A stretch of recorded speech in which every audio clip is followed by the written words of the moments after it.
ለኔ ክርስቶስ በአመት አንድ ጊዜ አይደለም የሚነሳ ላንዴና ለዘላለም የዛሬ 2000 ዓመት ከሙታን ተነስቷል። ለሚያምኑት ደግሞ ያን የተነሳበትን ሕይወት ሁሉ ባለቤት እንዲሆኑ መብት ሰጥቷቸዋል። በደላቸውንም አይቆጥርባቸውም። ስለዚህ እነሱም ከሱ ጋር አብረው ምን ብለዋል ማለት ነው? ተነስተዋል። የሱ ትንሳኤ የነሱ ትንሳኤ ነው። ዕዳዬ ሙሉ በሙሉ መከፈሉን በሉ እስኪ ቀሪዳ የሌለ መሆኑን ኢየሱስ በሶስተኛው ቀን ከሙታን በመነሳት አረጋግጦልኛል። የመጨረሻውን ሳንቲም እስክትከፍል ድረስ በወይኔ ያቆይሃል ብሏል ጌታ ኢየሱስ። ስለዚህ ኢየሱስ የመጨረሻውን ሳንቲም የኔና የናንተን ከፍሎታል። ጌታ ስሙ ይባረክ። ከፍሎታል። ትንሽ ቁራጭ ዕዳ ቢኖር ኢየሱስ ይቀር ነበረ በሲኦል። ነገር ግን ዕዳ ሁሉ ተከፈለ። በዕዳ ጠይቆ ሊያስቀረው የሚችል አልተገኘም።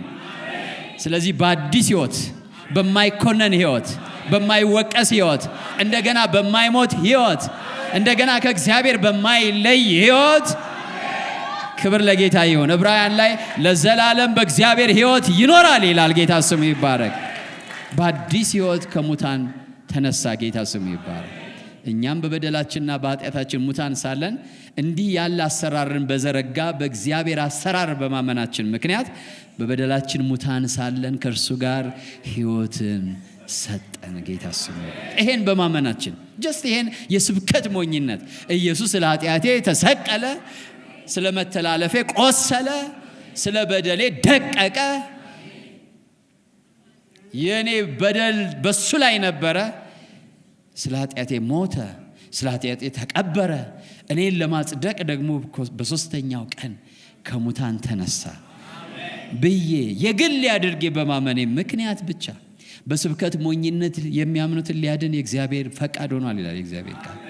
ይሄን ቀላል ነገር በማመኔ ምክንያት ድሮ ያጣሁት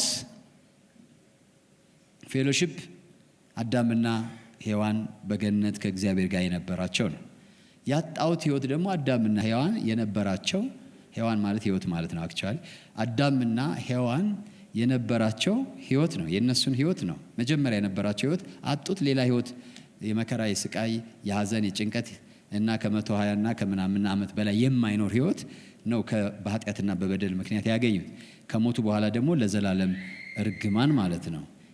ግን ያን በገነት መካከል እያሉ የነበራቸውን ያን የዛ የመጀመሪያውን አዳም ሕይወት አይደለም መልሶ የሰጠን። አሁን የሰጠን የራሱን ሕይወት ነው። ለዚህ ነው መጽሐፍ ቅዱስ ከእርሱ ጋር ሕይወትን ሰጣችሁ። እስኪ በሉ ከእሱ ጋር ሕይወትን ሰጠኝ በሉ እስኪ። ከማን ጋር ነው ሕይወት ያገኘሁት? እሱ ጋር። በስጋ ብመረመር የኔ ዲኤንኤ ከአባቴ ከሙሉዓለም ጋር ሕይወት እንዳለ የስጋ ሕይወት እንዳለኝ አመላካች ነው።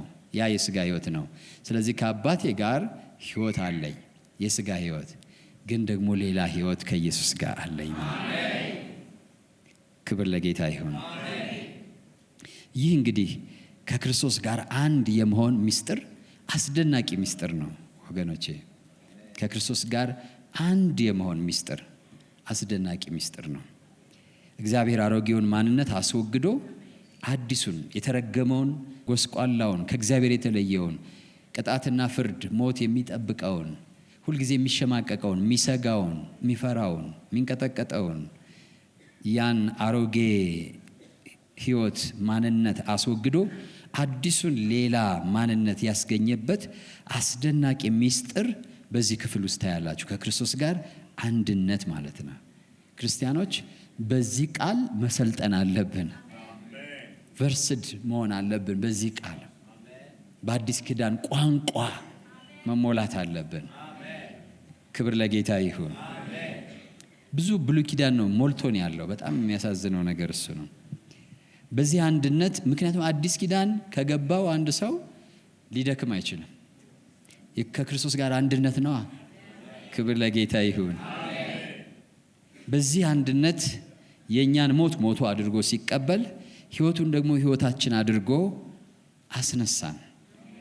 ክርስቶስ ሕይወታችን ሲል የእግዚአብሔር ቃል ሕይወታችሁ የሆነ ክርስቶስ በሚገለጥበት ጊዜ በቃ እኮ ትልቅ አዋጅ ነው።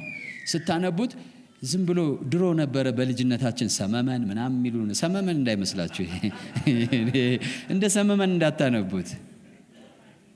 ጥቁር ምናምን ሰመመን ሳቤላ ምናምን በእኛ ልጅ እያለን ኤሌመንታሪ ስኩል እንደሱ አይነት መጽሐፎች ነበሩ፣ ትርጉም ልብ ወለዶች ማለት ነው። እንደዛ በቃ ከክርስቶስ ጋር ተነሳን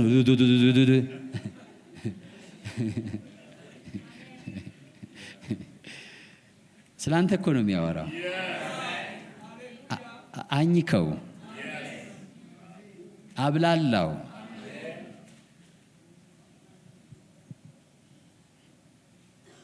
ክርስቶስ ሕይወታችሁ የሆነ ክርስቶስ ሲገለጥ ሲል ማለት አለበት። ክርስቲያን ሲያነብ ሕይወታችሁ የሆነ ክርስቶስ እንዴ እኔ እኮ ይሄ እስትንፋስ ነበር ሕይወቴ ብሎ ማሰብ አለበት።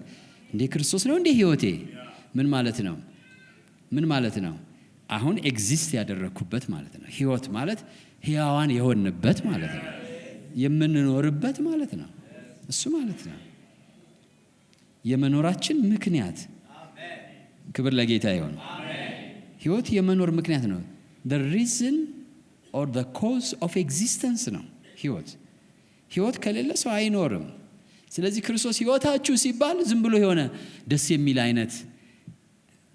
አይነት ዝም ብሎ ምናባዊ አይደለም እኮ ሪል ላይፍ እኮ ነው። ያን ሕይወት ሰጥቶ ከሙታን ምን አረጋችሁ ነው የሚለው? አስነሳችሁ ነው የሚለው። ስለዚህ ጌታ ኢየሱስ ያለው ሰው የእግዚአብሔር ሕይወት አለው ማለት አሁን ከዚህ በኋላ የመኖሪያው ምክንያት ሕያው የሆነበት ምክንያት የማን ሕይወት ነው ማለት ነው? የክርስቶስ ሕይወት ነው ማለት ነው። የክርስቶስ ሕይወት ነው ማለት ነው። the same life ክርስቶስ ያለው ያው ሕይወት በኢየሱስ ክርስቶስ የሚያምን ሰው አለው። ያው ሕይወት ወይኔ እስኪ ያው ሕይወት በሉ እስኪ ማለት ሕያው ሆኖ የመኖር ማለት ነው። ሁለተኛ ደግሞ ጀስት የመንቀሳቀስ የመቀጠል ምክንያት ነው። ሶስተኛ የኃይል ምክንያት ነው። ይሄ ሕይወት ማለት ነው። ክርስቶስ የመኖራችን መንስኤ፣ የመኖራችን ኃይልና የመኖራችን ትርጉም ነው ማለት ነው። የመኖራችን ትርጉም የመኖራችን ትርጉም ነው። የመኖራችን ኃይል ነው። የመኖራችን መንስኤ ነው ማለት ነው። ክርስቶስ ምናችን ነው ሲባል ሕይወታችን ነው ሲባል ክርስቶስ ሕይወታችን ነው ሲባል አዲስ ፍጥረት ሆነን ማንም በክርስቶስ ቢሆን ምንድነው ይላል መጽሐፍ ቅዱስ? አዲስ ፍጥረት ነው ይላል። ማለት እንደገና የተፈጠረ የድሮ አይነት ያልሆነ ሌላ ሰው ነው ማለት ነው። ምን ማለት ነው? ያ ማለት በክርስቶስ ሕይወት አዲስ ሆኖ የሚኖር ሰው ማለት ነው። ይሄ ልይት ሊልልን ይገባል። ይለይልኝ ካላችሁ የክርስቶስ ነኝ ነው አይደለ? ልክ እኮ ነው። ግን ይለይልኝ ሰው አይደለሁም ማለት አለባችሁ ራሱ ጨምራችሁ ማለት ነው። ሰው ነኝ ካላችሁም የክርስቶስ አይነት ሰው ነን እንጂ ሰው አይደለንም። የክርስቶስ አይነት ሰው ነን። አዲሱ ሰው የሚባለው ማንም በክርስቶስ ቢሆን ምንድን ነው? አዲስ ፍጥረት ነው። ካሁን በፊት ያልነበረ ማለት ነው። አዳም ካሁን በፊት ነበረ። አያቴ ካሁን በፊት ነበረ። እናቴም ካሁን በፊት ነበረች። እኔም ካሁን በፊት ነበር። ግን ጌታ ኢየሱስ ወደ ሕይወቴ ሲገባ ግን ካሁን በፊት ያልነበረ የሰው ያልሆነ ሕይወት እንደገና ተሰጠኝና አዲስ ኤግዚስተንስ ጀመርኩ ማለት ነው። ለዚህ ነው የድሮ በደል የማይቆጠረው። አሮጌው ነገር ሁሉ አልፈዋል፣ እነሆ ሁሉም ምን ሆኗል ይላል? አዲስ ሆኗል። ኒው ኤግዚስተንስ። ስለዚህ አዲስ መገኘት ነው፣ አዲስ መኖር ነው። ክርስቶስ ሕይወታችሁ ነው ሲባል ከዚህ በኋላ ከጥንቱ ጋር የተገናኘ ነገር የለንም ማለት ነው። እየሰማችሁ ነው ወይ? የዘር እርግማን አይሰራም። ከአያት ከቅድመ አያት የመጣ አይሰራም። ለምን? አሁን እንደ አዲስ እየኖርኩ ያለሁት በክርስቶስ ሕይወት ነው። ሕይወታችሁ የሆነ ክርስቶስ ማለት እሱ ነው።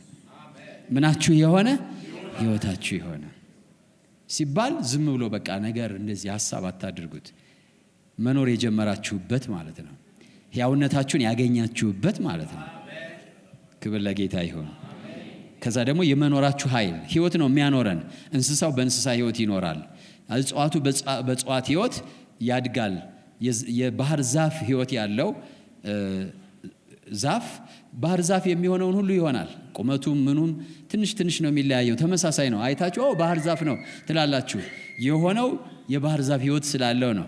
አንበሳ ብታዩ ደግሞ የአንበሳ ሕይወት ነው ያለው። አንበሳ የሚሆነውን ሁሉ ይሆናል፣ እስከ እድሜው እስከ ጎፈሩ እስከ ምኑ ማለት ነው። እየሰማችሁ ነው ወይ? የክርስቶስ ሕይወት የሌለው ሰው ወደ ክርስቶስ ማደግ አይችልም። እግዚአብሔርን መምሰል አይችልም።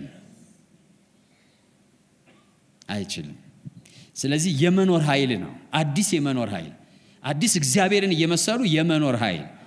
ስለዚህ ክርስትና የባህሪ ለውጥ አይደለም ማለት ነው። የባህሪ ለውጥ ከሕይወት ለውጥ በኋላ የሚመጣ ነገር ነው። የሚቀድመው የሕይወት ለውጥ ነው። የአዳምን አሮጌውን አዳም ሕይወት በክርስቶስ ሕይወት መለወጥ ያስፈልጋል። የአዳም ሕይወት አልፎ የክርስቶስ ሕይወት ወደኛ መምጣት አለበት። ከእርሱ ጋር መነሳት አለብን ማለት ነው። ይሄ ሕይወት ሳይለወጥ ባህሪ አይለወጥም። ብዙ ሰው ከባህሪ ጋር ነው ችግሩ። ሰውንም አይቶ በባህሪ ነው የሚወስነው። አዎ የተለወጠ ሰው ማለት ጌታ የሕይወት ለውጥ ያገኘ ሰው በሂደት ባህሪው ይለወጣል። የማይቀር ነገር ነው። ግን የመጀመሪያው ለውጥ ኢየሱስ ወደ ልባችን ሲገባ የሕይወት ለውጥ ነው። ጌታ ስሙ። የሕይወት ለውጥ ማለት የባህሪ ለውጥ አይደለም። አሁንም ፔንቴ ምንድነው? ፕሮቴስታንታዊ ኮንቴክስትን አውጡና እኔ በምለው ስሙኝ።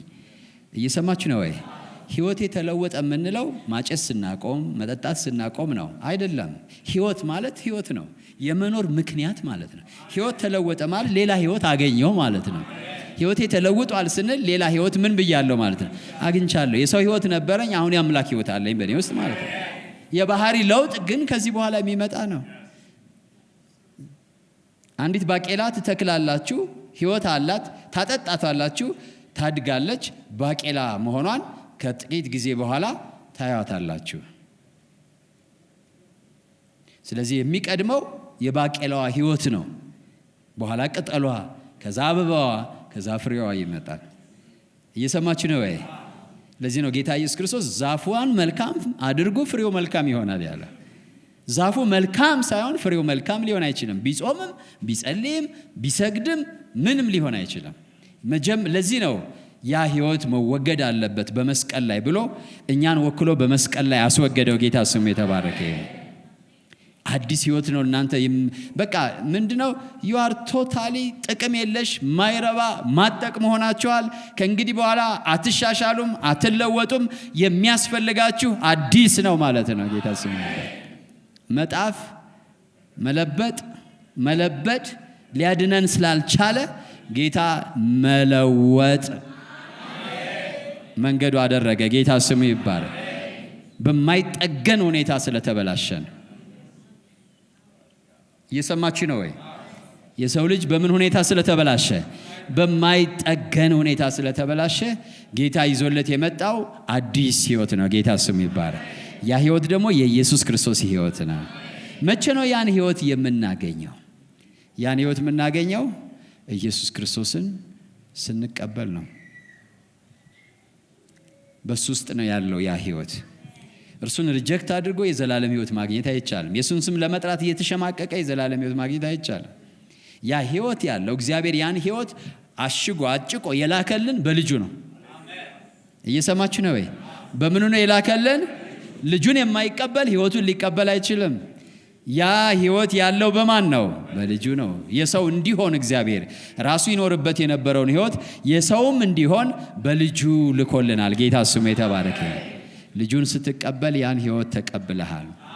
ልጁን ካልተቀበልክ ያ ሕይወት የለህም። ለዚህ ነው የእግዚአብሔር ቃል በዮሐንስ መልእክት ላይ ይሄን የሚነግረን። በደንብ ስሙኝ እና ክርስቲያኖችም ደስ ይበላችሁ፣ ያልሆናችሁ ደግሞ ዛሬ መሆን አለባችሁ። እንደዚህ ይላል አንደኛ ዮሐንስ ምዕራፍ 1 ስለ ሕይወት ቃል ማለት ስለ ሕይወት እያወራንላችሁ ያለው ማለት ነው። ስለ ሕይወት ቃል ከመጀመሪያው የነበረውንና የሰማነውን ከመጀመሪያው የነበረውን ማለት በዮሐንስ ወንጌል ምዕራፍ 1 ላይ በመጀመሪያ ቃል ነበር፣ ቃልም በእግዚአብሔር ዘንድ ነበር፣ ቃልም እግዚአብሔር ነበር፣ በእርሱም ሕይወት ነበረች ይላል። ስለዚህ በመጀመሪያ የነበረውን ማለት በእግዚአብሔር ዘንድ የነበረውን ማለት ነው። ክብር ለጌታ ይሁን።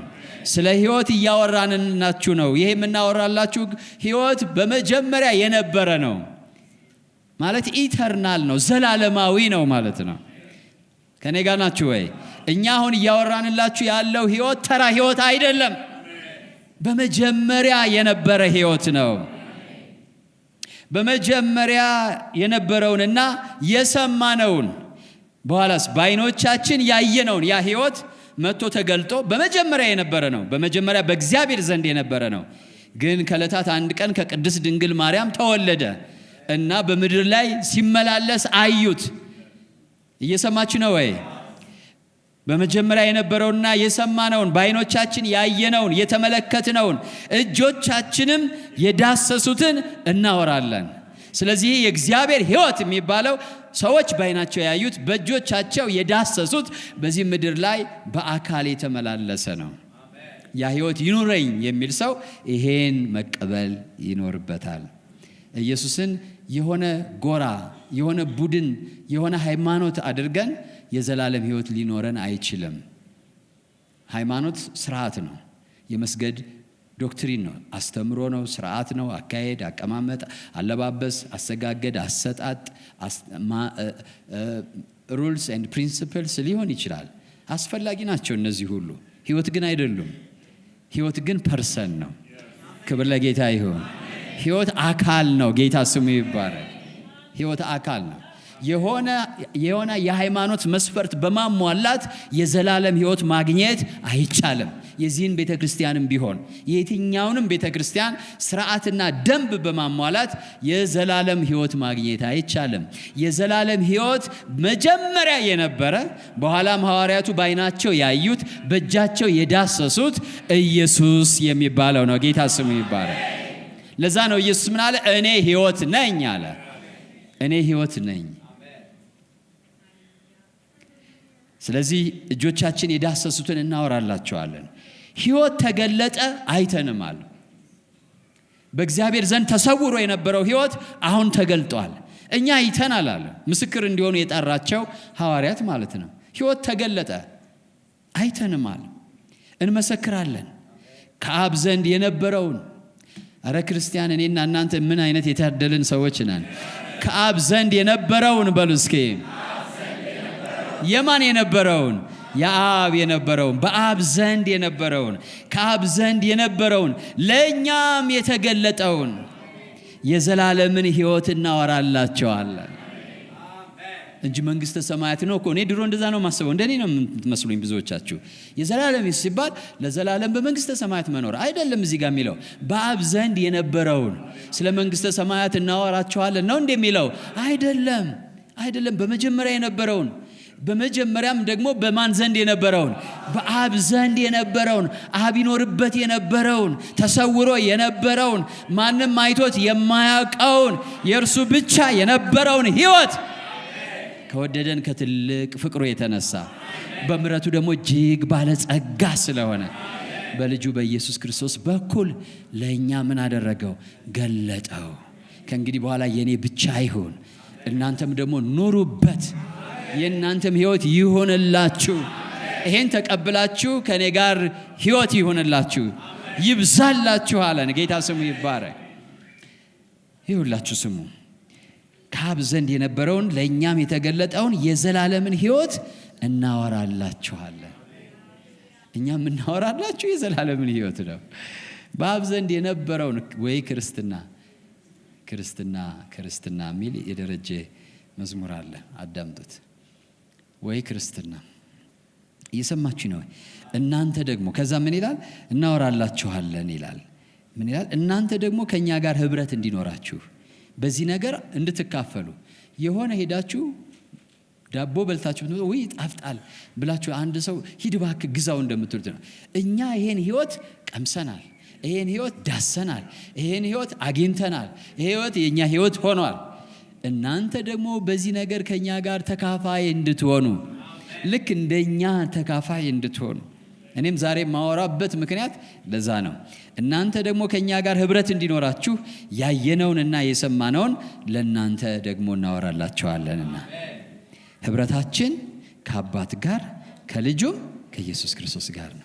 አያችሁ፣ ሞት ማለት ከዚህ ህብረት መነጠል ማለት ነው። ህይወት ማለት ደግሞ ይህ እግዚአብሔር ህይወት ከኛ ጋር ሲመጣ አሁን ህብረታችን ከማን ጋር ይሆናል? ከአብ ጋር ከወልድ ጋር ይሆናል። ጌታ ስሙ የተባረከ ይሁን። ሰው ዝም ብሎ ከእግዚአብሔር ጋር መኖር አይችልም ይህን ህይወት ካልተቀበለ በቀር። ይህ ህይወት በሱ ካልኖረ በቀር ከእግዚአብሔር ጋር ህብረት የለውም። የሃይማኖት አባል መሆን ይችላል፣ ስርዓትና ደንብ መጠበቅ ይችላል፣ ግን ህይወት ከሌለው ከእግዚአብሔር ጋር ህብረት የለውም። ከእግዚአብሔር ጋር ህብረት የሚሰጠን ህይወት ነው። እሱ ደግሞ የእግዚአብሔር ህይወት ነው። ለዚህ ነው ሐዋርያው ጳውሎስ ህይወታችሁ የሆነ ክርስቶስ በሚገለጥበት ጊዜ ልትለያዩ አትችሉም። በቃ ክርስቶስ አዳም የመጀመሪያው አዳም ሲሞት እኛ ሁሉ አብረን የሞት ነው። በቃ የሱን ሞት ሁላችን በተራ የሞትን ነው። አሁን ክርስቶስ ደግሞ ህይወታችን ከሆነ እርሱ ሲገለጥ እኛም አብረን ምን እንላለን? እንገለጣለን። ሲነግስ እኛም አብረን ምን እንላለን? እንነግሳለን። ሲከብር እኛም አብረን እንከብራለን።